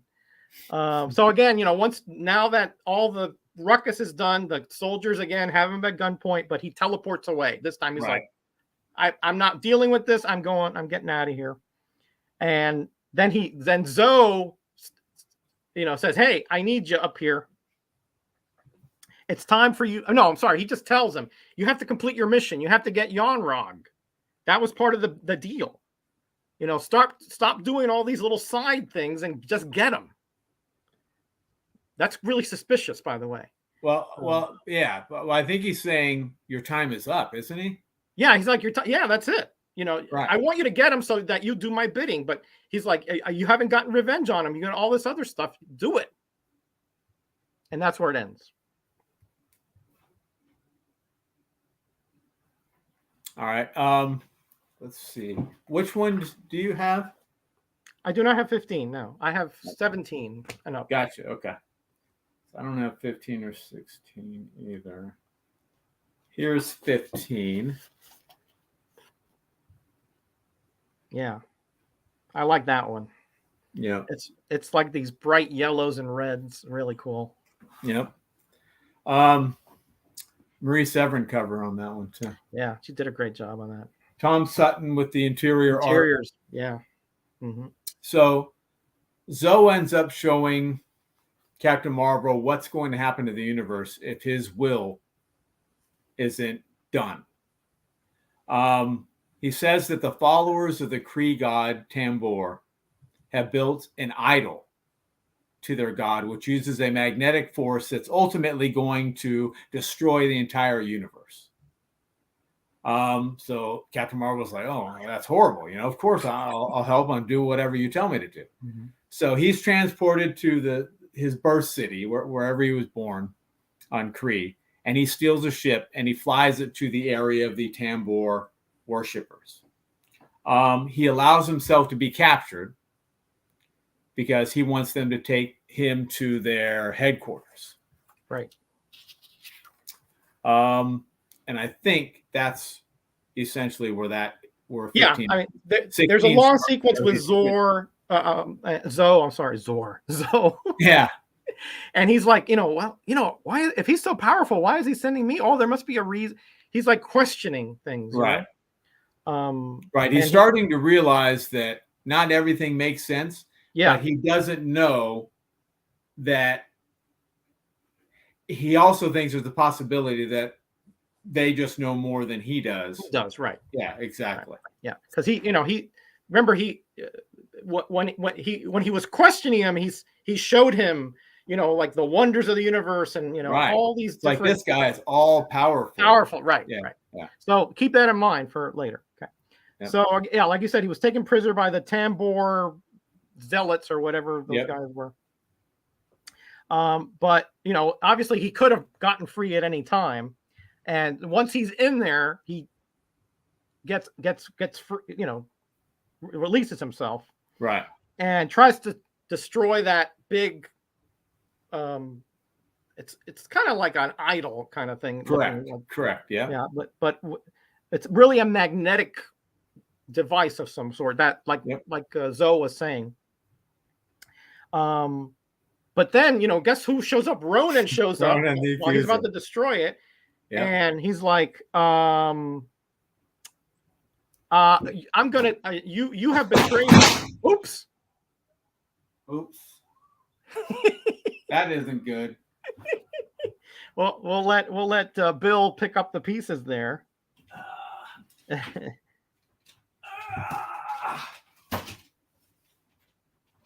Strong man over there. Strong man. Did you lose a few slabs? Well, they came out, but this was not a planned interruption, by the way. correct. This was this was all spur of the moment. All I want to do is shut off the ceiling fan. Look what happened. Used as magnetic forces, I guess. All right. Like I said, Ronan shows up while he's trying to destroy this thing. And he's trying to reason with Ronan and says, look, we gotta destroy this thing. Afterwards, you can take care of me, but this is the priority. And Ronan's not having it. Right. He's just trying everything he can to kill or subdue Mar-Vell. While this is happening, Danvers wakes up in the hospital. Remember, she was knocked out. Right.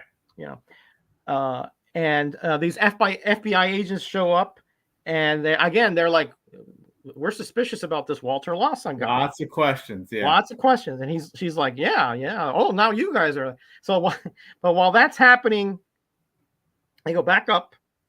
No, I'm sorry.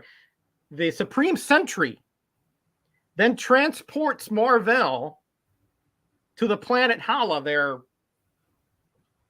main throne world kind of thing. Right. Yeah. And brings him before the Supreme Intelligence. This is where things get kind of weird. Mm-hmm.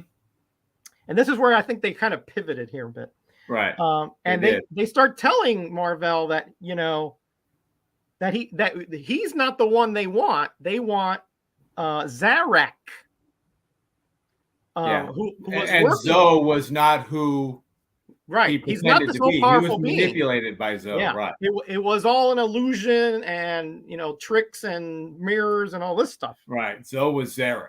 Right. And the transportation was done by Ronan and all this. It doesn't make a lot of sense to me because how would they know what he was thinking? Right. But anyway. So Zarek is like, oh, so he's like trying to, you know, fight the Supreme Intelligence. He kind of like takes the form of the Supreme Sentry. Sorry. Water break. Mm-hmm.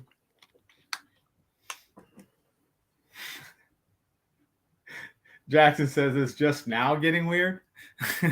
Yeah, right. It's getting weirder. Right.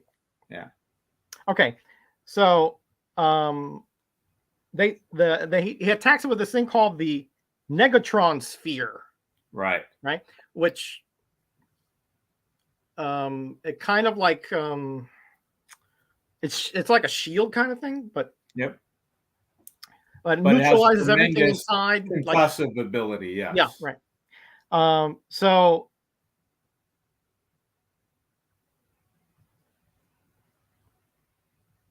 okay, so and Mar-Vell eventually is able to burst out and defeat Zarek, right? Right. Well, he defends the Supreme Intelligence. Yeah. From the blast of this negasphere. Of the correct. Right. Which he barely survives, but he does manage to survive. And that's when the Supreme Intelligence, they're like, dude, we have ways to disarm that. That wasn't going to hurt us. Yeah, that wasn't going to hurt us. But, you know, he didn't know at the time. Right? Right. No, he didn't. So because of that, they're like, okay, listen, you're a traitor, but you saved me. So we can't have you here and we can't elevate you in rank or anything like that. So we're going to give you a special uniform, which is the more classic one that you probably all know. Yeah. And new powers. Hey, yeah. No teleportation, but you got the power of flight, I think. And that's when people notice like the little stars and stuff, things behind them. That's when it comes into place. Yeah. Exactly. The flight trail. Yeah. Exactly. But again, he's consumed with revenge on Yonrag. So he's like, okay, I'm going back to Earth to get him. But of course, on his way back to Earth, he's pulled into this negative zone Right. before he can get there. And that's where this ends. So very huge pivot here. I mean, it is. I mean, somewhere along the line, somebody was like, that's not a good idea. Let's change it. You know, This is 17. I got 17 here. Oh, you do have 17. Okay. I got 17. That's the classic uniform that yep, probably that's more the uniform. Gil Kane back with the cover and Roy Thomas back with the writing. Yeah, so the Supreme Intelligence, they're the ones that trapped him in the negative zone because of his unquenchable thirst for revenge on Jan Rog. They tell him that to temporarily free himself, he can switch places with we've been watching someone down on Earth. Rick Jones. Yes, you can switch places with Rick Jones. There he is. Yep. Who I have a not so much love-hate relationship with Rick Jones. He's annoying as hell sometimes, especially with his hippie talk. Oh, but he is a desert dweller, so I have a tiny bit of love for him from that respect, but just a little bit. And he just had a big falling out with Captain America. Captain America, that's exactly right. Because Red Skull had switched bodies with Captain America and said, "Hey, hit the bricks, kid. Yeah, I don't want you as my my sidekick anymore." And so Rick was heading to the Avengers mansion to get his stuff out of there and kind of move on and figure out what he's going to do with his life. But on the way, he just happened to pass an abandoned Kree base, which has a set of negabands in there. And so Captain Marvel's able to lure Rick over there by casting an image of Captain America, saying he wants to talk to him. Yep. So Rick goes over there and he's like, all right. Just kidding. Just teasing. It's me, Captain Marvel, but let me level with you. He says, hey, here's the situation I'm in. But if you put these negabands on, we can temporarily switch places and you can help aid me in my superhero work. And Rick, still stinging from being turned down by Captain America, was all for it. He said, all right, I'll do that. So he puts the negabands on, strikes them together, and they switch places. Then Rick goes into the negative zone, and Captain Marvel is present, almost like a Shazam type situation with that. And we'll talk about it a little bit afterwards. And his name is Captain Marvel. So that's exactly right. Yep. Good point. Captain Marvel, I think Jan Rog. Yeah, Colonel Jan Rog finds out about the base and the negabands. So he wants to get him too, but he can't. He battles real quickly, but escapes from Captain Marvel. So Captain Marvel still can't get him because he has to go save Carol. He believes that Carol's being held over in a section, but it's actually not her. It's a bomb, right? It's a trick. Yeah, it's just trick dummy. Yeah, right. So he's able to get the bomb, toss it away, so it doesn't hurt anything. But Jan Rog manages to escape. Captain Marvel and Rick, they kind of have a heart-to-heart, agree to work together. Rick says, "Hey, I'll help you get revenge on Jan Rog." But then they trade places again, and Rick resumes his journey. And that's the beginning of the interplay between the two, and almost like the Johnny Blaze Ghost Rider type relationship in some respects, where the one hates to yield and give up to the other one, but has to for one reason or another. Yeah. I can see the sort of relationship dynamic being similar. Yeah. But in this case, it's a little more friendlier, but it is, yes. But they definitely have their issues, right? Yeah. But now, I'm not saying that the relationship between the two is similar. I think that the lack of desire at times to give up and let the other one take over Right. is very similar. Oh yeah, no, that's true. That's true. They neither one wants to be in that negative zone. Correct. For sure. Yeah. But Yeah. Marvel's stuck in there most of the time though. Okay, so here's the next one, by the way. Number Hey, 18. Graphic Man, good to see you. Yeah, hey Micah. He says, "I'll take Rick Jones over Snapper." Yeah, that's a low bar there, but okay. That's true. Another Gil Kane cover here, and of course we have. Guess what? The Mandroid. What a surprise! I'm shocked. So once again, they open up. Yonrog is plotting to see how he can get at Mar-Vell. A big issue, though. An Big, important issue. A very important issue, especially for the future of another character. Yep. So Marvel's like, hey, you're stuck out here. Let's take you to civilization. He drops him off in this city near this little bar, or I guess lounge or whatever it is. And there's music. Now, Rick Jones is sort of a musician, Yeah, he fancies himself one. Or he thinks he is, right, exactly. Yeah. So he doesn't like the music going on. So he's like, these guys are bums. I can do better. So I think he gives the band $5 or something and says, hey, let me play. Yep. And he gets heckled too and gets into a fight. And Marvel's like, hey, let me take care of this. I can handle this. Right. And then there's this promoter that sees him. And he says, hey, you're pretty good. His name is Mordecai Boggs. Yep. That name is straight out of the Stan Lee playbook right there. Love it. Yep. And he's like, oh, I think you got talent. And Rick is like, hit the road, man. I've seen you guys. You guys are shysters. Anyway. But at this point, in the negative zone, Marvel's thinking, oh, I think I know where Yonrog is. So he says, hey, Rick, switch. It's been a while now. I think I can get this guy. And again, Yonrog has captured Carol Danvers from way back when, right? Right. So because he's thinking, well, if this is my way of getting Marvel into a trap, Mar-Vell. Correct.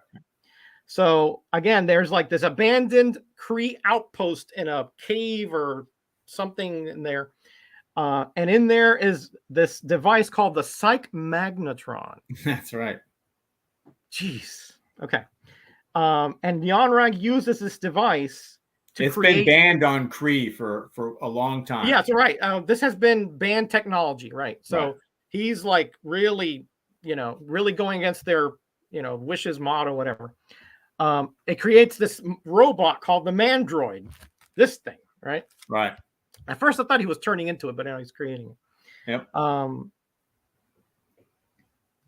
And then, of course, Mar-Vell arrives there because he figures, okay, he's going to go to this outpost. Right. And during the battle, Carol is injured and falls down over by the Psych Magnetron. Right. And the Psych Magnetron is damaged during the battle as right? well. Because it was on, but then during the fight it got damaged, so it's sparking in the whole bit. Yep. Okay. But so Marvel says, "Oh, this is about to explode. I can only save one of them because Yonrog is also injured because it got hit by." So he scoops up Carol, takes off, and the Psych Magnetron explodes the whole cave in. And you assume that Yonrog died in the explosion. He had to have. He couldn't have come back as Magnetron. No. Couldn't have happened. It couldn't have happened, but but we're getting ahead of ourselves here, Bill. That's true. So after that, for whatever reason, he changes back with Rick and leaves Carol there outside the thing. But I guess he was just exhausted, so he had no choice, I guess. And that's where it ends. Yeah. And when he changes back, Rick's exhausted too. Yeah, exactly. He's like, Yep. So the important thing there is the Carol was in there when the Psych Magnetron was exploded. Yeah. Okay. I won't say anything else. Yeah, exactly. All right, number 19. You have that one, sir? Oh, yes, I do. Rick Jones was criticized when he went electric. Yeah, exactly. Just like Dylan's concert in England, right? Yeah. This That's is a great. real weird one here. This Mad one Master of the screams Murder filler Man. issue to me, Roger, but we can talk about that later. Really bad filler issue. Yeah, it really is. So Rick travels to New York. He needs to get a place to stay. He needs to get a gig, a job. And he gets rejections all over the place. But he finally gets both, a place to stay and a job at Minas Towers. That's run by some famous pathologist who sociologist. What's that? Sociologist, I do believe. Sociologist? Yes. Okay, who studies rats and mazes and their behavior, right? So like a lot of the people at Minas Towers, he gets a job and free or cheap lodging there. So he's pretty excited about that. But after a while, they start noticing a whole lot of weird things happening, hallucinatory type things. This guy's Dr. Webb. And he's running psychological experiments on the boarders or the inhabitants of this apartment building. Captain Marvel finds out about it. He starts battling him. And one of Rick's neighbors, a Holocaust survivor, a Mr. Weiss, ends up feeling that this whole thing reminds him a lot of his time at Auschwitz, right? And he says he's not going to take it anymore. The history is not going to repeat itself in this particular instance. And he attacks Dr. Webb, and they both knock into this control panel that's controlling all these hallucinations and everything. And it explodes. And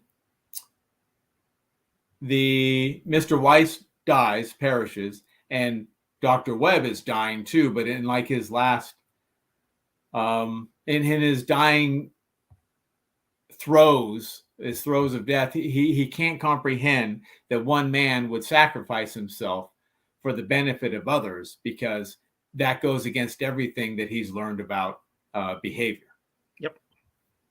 Yeah, his whole theory was it doesn't matter that a man died or that he created all this trouble for everybody. It was the fact that his theory was wrong and he couldn't deal with it. Exactly. It's not the inhumanity that he's committed. Yeah, exactly. Yeah. Weird tale here. I can see where they were going with it, but the execution was not that good. Yeah, I can see the theme. Yeah, they're going with it, but it does nothing to advance the story at all. No. That's why I feel like they didn't know what direction to go in, and time was running out. And someone said, "Roy, you need to write a story.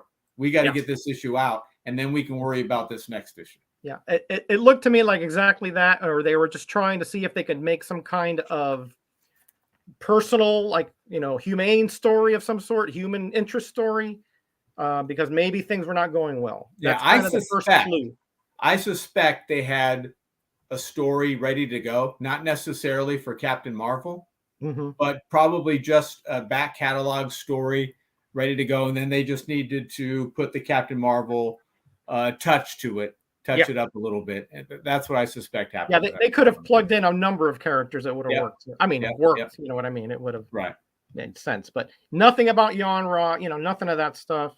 Right. It's an odd duck. Let's just put it that way. All right, 20, right? Yeah. 20 is next. Yeah. 20's next, right here. Gil Kane, once again, I believe. Yes. Tis. And interior. And interiors. I think he does the interior for this one, the next one. So now a little bit more, in the plot here. Once Yon-Ra is dead, I mean, I figured they'd be reflecting a little bit upon it and what's up with Carol. None of that, right? Right. So Rick Jones is now playing at different gigs, and this is like, I think, several weeks or maybe a month after. He hasn't called down Captain Marvel or anything. And he's met again by that Mordecai guy who's bothering him. Hey, he's taking another shot. Can I promote you? Kind of right, thing. Right. So he's like, hey. Rick's played a couple gigs, yeah. Yeah. Hey, you're getting a little bit, famous. You're looking good. Talk to me. He's like, maybe. I think he says maybe at the end there. Yeah, he says no, but he wasn't he didn't shut the door on him. Right. Yeah. So he goes back to his apartment and he hears like somebody being mugged downstairs. So he goes down there. And he's like, I can take care of these guys. I am Captain America's partner. So he gets some good shots, but he's getting beat up, He's getting as good as he's getting. Good. So he goes like, okay, boom, Marvel, take care of him. Of course, he wipes the floor with him. And now Rick is like, he's like, okay, how can we both be out here instead of us changing? Because I don't want to be in there. It's creepy and all this. Right. And Marvel's like, I want to become a hero and all that. So he's like, I know this guy. I used to hang out with Bruce Banner. He might know something about getting you out of that negative zone. Right. So it's like, okay, where do we find this guy? Well, I know this. He has like this lab in the desert, probably by Bill's home. No, it's Nevada, not Arizona. So. Yeah. So on the way down there, this tornado decimates this town, and there's damage everywhere. So Marvel goes down there to help, and Rick is saying, there's a little girl, right? That he specifically goes to help, right? Specifically the little girl, and Rick is like, hey, who are these? Or one of the guys are like, who are these guys down there with the guns and all this? And he's like, I don't know. But he sees that they're looting. Yeah, the Rat Pack. They are opportunists. They are parasites of sorts. But remember, he can only become Marvel for 3 hours, and he's been flying out for a while. Right. I guess. That's right. Well, no, I mean he can only be in the positive universe for 3 hours. Right. Yeah. Right. Okay, so he has to change back to Rick Jones. Yeah. And he crashes into a lake. Well, before that he like wipes the floor with some of the Rat Pack guys. Correct. Yeah. No Sammy Davis Jr. or Dean Martin. No. Yeah, right. That was that was just like an interlude part there. Yeah. And then again when he runs out of energy, he falls and Rick into this lake. I guess he just tired out. Right. But thank God it was near where Bruce Banner happened to have his laboratory. That's exactly right. What are the odds? Yeah, and of course Bruce Banner has like these monitors, scoping the areas, and he's like, because they're actively out for the Hulk. So correct. I mean, remember he's a fugitive essentially. Yep. So he finds out that it's Rick, but he thinks, hey, maybe he's a spy sending, maybe they're trying to figure out where I am, and he's like some kind of advanced scout or something. So he starts getting really mad, and he turns green and angry. And he goes over to get Rick. He goes over to get Rick, and it ends when he's like, "I'm gonna kill you." Yeah. That was my best Hulk impression. That was a great Hulk impression. Thank you very much. I tried. All right. And then number 21. Do you have the last issue? Oh, not that one. Sorry. This one. There we go. Perfect. Great cover, too. Yeah. I love those confrontation covers like that. Yeah. All right. So ultimately, though, so the Hulk goes over that, but he remembers Rick is Hulk's friend, right? So he calms down and he changes back to Dr. Banner. Rick tells Bruce that he tells him about Captain Marvel and says, hey, we really need your help. We know you're smart. We know you can help. Banner says, I'm not the negative zone expert. That's Reed Richards. He knows the most about it. But I do have an old colleague from Desert State University who might be able to help. So he's getting on the horn with him about it. But while he's doing that, there are a bunch of protesters, and they're interrupting him on the phone. And didn't they throw rocks and hit his girlfriend, or they threw out rocks through the window of his office? Yeah, okay. And he gets upset and he hulks out, right? And so Rick has to switch to Captain Marvel to battle the Hulk to save the protesters from the Hulk's destruction and tirade and from venting his anger on them, right? Yeah. So it doesn't work very well. So they switch back to Rick, and Rick has to save the day by talking the Hulk down, calming him down, and convincing him to just leave and leave the protesters alone. I got to tell you, the protesters are really obnoxious. I wish the Hulk would have whooped a couple of them. They're really laying the hippie vibe on thick. Pretty heavy. Yeah. Yeah. And you can tell from the lingo and everything, it was, Yeah. It was really something. It was, yeah. But this was April 1970, and it wasn't until June of 72 that issue number 22 came out. So over 2 years break. Yeah, the last little blurb says, "Hey, if you want to see more, let us know." Yeah. Yep. I didn't pick this up until issue 27 or no. Where's the one where he's flying? That one, 30 something. Oh, okay. So I didn't know about this. Is that it? Yeah, off the newsstand, right? So I didn't know it was canceled at this point, but I can see why. That pivot is so weird, and they were just throwing things against the wall. They were changing his powers, changing his kind of motivations, and I don't know. The first I would say the first year was kind of more soap opera-ish. There was like there was the conflicting love interest, and that's what I liked. Yeah, that was in my wheelhouse. I preferred that. Yeah. I thought that had legs, right?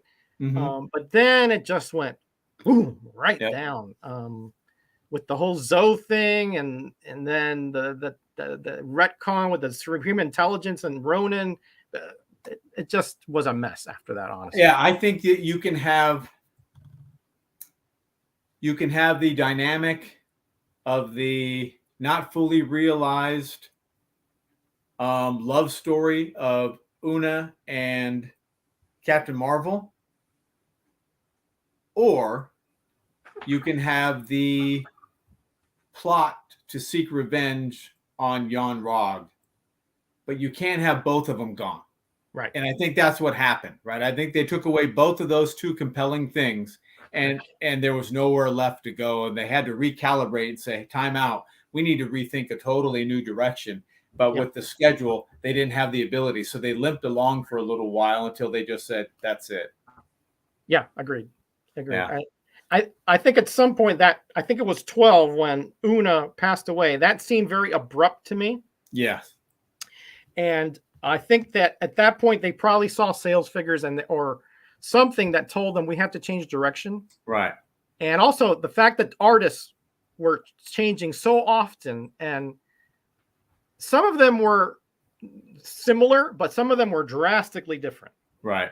And so that probably didn't help either. Because, like, for example, if you're talking about Fantastic Four, you had Kirby on there for 100 issues. Yeah.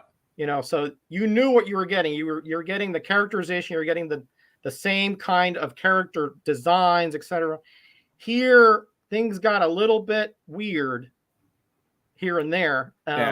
Consistency means so much to the future of a series. It does. You can sort of get away with a little bit of plot weakness. Right. If you're very consistent with the art, we'll sort of look past it. But when both start going astray, that's when you're going to get into a lot of trouble. Especially early on in the series. Right. That's tough. Yeah. Very tough. Very tough. Yeah. I overall, I enjoyed it. I think that, and I enjoyed it later too, some of the later issues. Yeah. I think that probably right until Una's death, those issues are the ones I enjoyed the most. Agreed. I wish, they could have explored the dynamic with Carol a little bit more. They didn't until the very end. And even in her own series, there wasn't much going on between the two. I think that might have been a missed opportunity. But I think when he finally got revenge when Colonel Jan Rog died, or allegedly died, I think there was nothing compelling left. Agreed. And they didn't give you a substitute. in the interim. And so I think that's what really hurt it. And I Yeah. just didn't like those issues. And I don't like Rick that much. And him switching back and forth seemed formulaic to me. It didn't seem to have the freshness that it later did with Johnny Blaze and Ghost Rider.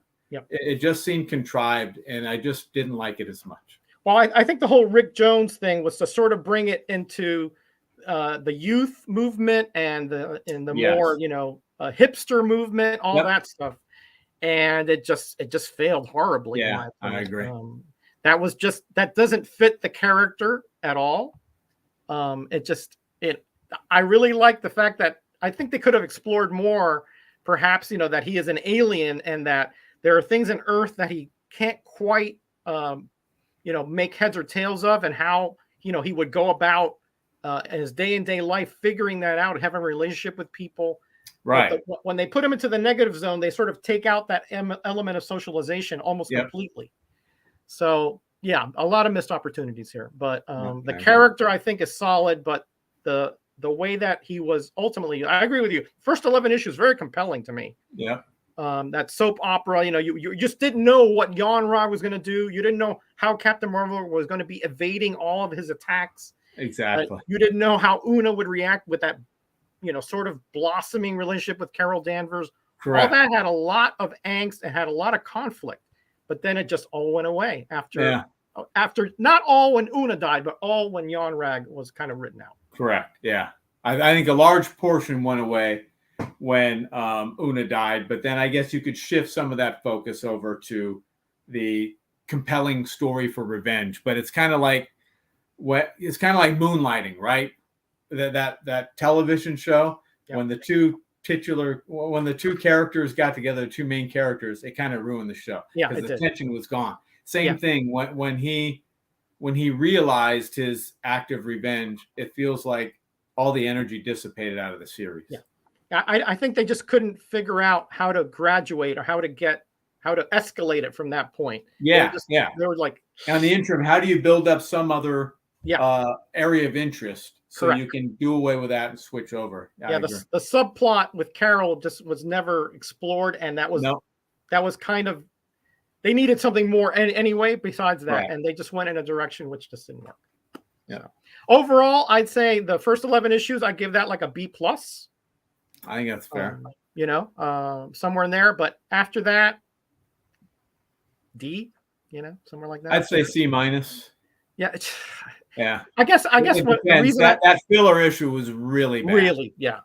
I guess the reason I give it a D is just because the first 11 had me so compelled, and then it was they were page that I just didn't really care. I just was like, oh, what is this? Yeah. It probably wasn't as bad as I'm thinking, but I wanted more, and it just disappointed me. Yeah, I agree. Yeah. All right. Well, that is it. The next one. Now, normally we would spin the wheel to find out which series we're doing next, but Roger and I both wanted to do Moon Knight. So we're very excited. We'll do about the first 20 or so issues of the Moon Knight series, and that'll probably be somewhere in the first quarter of next year. Yeah. So January, February, somewhere along there of 2024. So please look out for that. That'll be on Roger's channel. Yep, that's right. Can't wait for that. That's going to be interesting. I haven't read that in many years, but I'm just in the midst of reading it right now with many musings. So it's such an incredibly good read. I seem to recall that it is good, but I don't want to spoil it yet. So no, absolutely. We'll find out in late January, early February. All right. Well, thank you, everyone. Thank you, guys. Appreciate everyone staying with us. Hope everyone has a wonderful weekend. And Roger, do you have anything coming up, sir? On Thursday, I think you and a bunch of other community members are going to be on my channel for the Horror Horde Showdown. Oh, yeah. I'm very much looking forward to that. Dope Comics, Bubs Comics. Yep. Rayman, isn't he going to be on Comics there? and Rayman, yeah.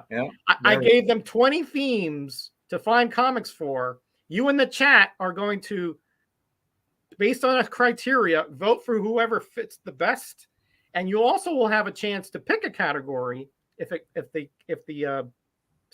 wheel goes. Jackson Roy Kirk is going to be moderating, and he will have a Ooh. chance to pick one, Bill. And you yourself, Bill, or whoever, may also have an opportunity to pick one of the categories. So it's a lot of different dynamics there.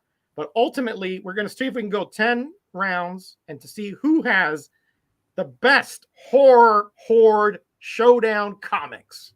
Well, very excited. We did it last year around Halloween. It's loads of fun. So I suggest you guys tune in. I'm sure it's going to be fun again. And I believe nearly every Saturday you're on, what is it, Cover Throwers? Some program on the Gray Man's channel. Is that correct? Yeah, Mudslingers or something. Oh, yeah, that's probably what it is. Yeah, I see you on there sometimes, you know. So. Jackson says bribes are accepted. Yeah, I think I'll be there on Saturday. Yeah, I'm too cheap and broke for bribes, so you know. So you'll just have to like pity vote me. All right. Well, tune in Saturday to the Gray Man's channel for Cover Slingers. Thursday for the Horror Hordes, and the following Thursday, right? Isn't that on the following Thursday on Mastodon's channel? That's right. We're going to be talking about Luis Dominguez. Yep. That's right. Celebrating the 100th birthday of Luis Dominguez. So that'll be exciting too. Roger and I are lucky enough to join Don for that. Yeah. So that's what we have upcoming. Other than that, hope everyone has a wonderful weekend, and we'll see you next time. Bye, guys.